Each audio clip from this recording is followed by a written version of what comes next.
उपमा अलंकार क्या होता है भाई? यहाँ पे कंपैरिजन होता है या सिमिली कहते हैं, जिसे फिगर ऑफ स्पीच ग्रामर में आपने पढ़ा होगा। जब एक चीज़ को दूसरी की चीज़ के जैसा बताया जाए और उसमें के जैसा की तरह शब्द इस्तेमाल हो, तो वहाँ पे उपमा अलंकार होता है। जैसे जैद शेर की तरह है, ठीक, ये उपमा अलंकार हो गया। लेकिन रूपक अलंकार क्या होता है? जब एक चीज़ को दूसरी चीज़ के जैसा बताया जाए लेकिन उसमें के जैसा की तरह शब्द इस्तेमाल ना हो, वो उसकी तरह है, वो इसके जैसा है, ठीक है। जैसे रूपा चांद की तरह है, ये नहीं कहे रूपा चांद है, डायरेक्ट ये कह दिया गया, ठीक है। तो एक चीज़ को दूसरी चीज़ बोल दिया डायरेक्ट। जैसे जैद शेर की तरह है, तो आपका उपमा अलंकार है। लेकिन रूपक अलंकार में कह देंगे जैद शेर है, डायरेक्ट कह देंगे जैद शेर है, यानी के जैसा की तरह शब्द इस्तेमाल।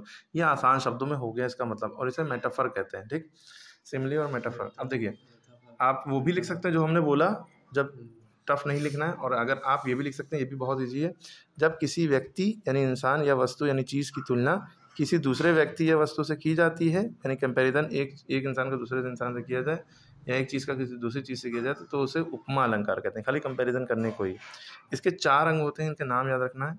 उपमेय, उपमान, वाचक, साधारण धर्म। उपमेय, उपमान, वाचक, साधारण धर्म, ठीक है। उपमेय यानी जिसके की जा रही है तुलना। अब उपमेय उपमान जिससे की जा रही है, वाचक यानी कि से के जैसा शब्द होंगे, और साधारण धर्म यानी कि जो दोनों में कॉमन चीज़ है, ठीक है, कॉमन क्वालिटी है, ठीक। अब देखिए एग्जाम्पल आपको याद रखना है, हरिपद कोमल कमल से, यानी हरि यानी कृष्ण जी के पैर, पद माने पैर, कोमल है कैसे? कमल के जैसे हैं, ठीक है। अब देखिए उपमेय क्या है, पहला उपमेय क्या है इसमें?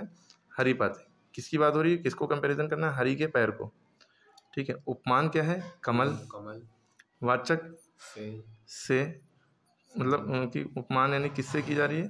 कमल से, ठीक है, कंपैरिजन कमल से। वाचक क्या है? से, वाचक माने के जैसा, से की तरह शब्द होते हैं वाचक। साधारण धर्म क्या है? क्या दोनों में कॉमन है कि उनके पैर भी कोमल है और कमल भी कोमल है, तो कोमलता कमल है, तो ये उपमा अलंकार है, ओके। रूपक अलंकार क्या है? जहाँ उपमेय उपमान में कोई अंतर नहीं दिखाई दे, ठीक, या जो हमने पहले डेफिनेशन बताई थी वो लिख सकते हैं, जब दोनों में कोई डिफरेंस ना दिखाई जाए या एक चीज़ को दूसरी चीज़ के जैसा बताया जाए लेकिन के जैसा की तरह शब्द उपयोग ना हो। अब इन दोनों में से एक लिखिएगा, ये ना लिखिएगा, चाहे ऊपर वाला लिखिए चाहे नीचे वाला, ठीक है। ऊपर वाला ज़्यादा छोटा है, आसान है। उदाहरण देखिए, प्रेम रतन धन पायो, आपने सलमान खान की मूवी देखी है, प्रमोट नहीं कर रहा। पायो जी मैंने राम रतन धन पायो, पायो जी मैंने राम रतन धन पायो। अब इसका स्पष्टीकरण, यहाँ राम रतन को ही धन के समान माना गया, यानी राम रतन ही धन है, ठीक है। तो यहाँ पे रूपक अलंकार होगी, ये डेफिनेशन लिखी, डायरेक्ट इतना लिख दिया, बस खत्म, ठीक। बाकी ये अनुप्रास अलंकार की बता चुके हैं, ये यमक अलंकार बता चुके हैं, ये श्लेष अलंकार है।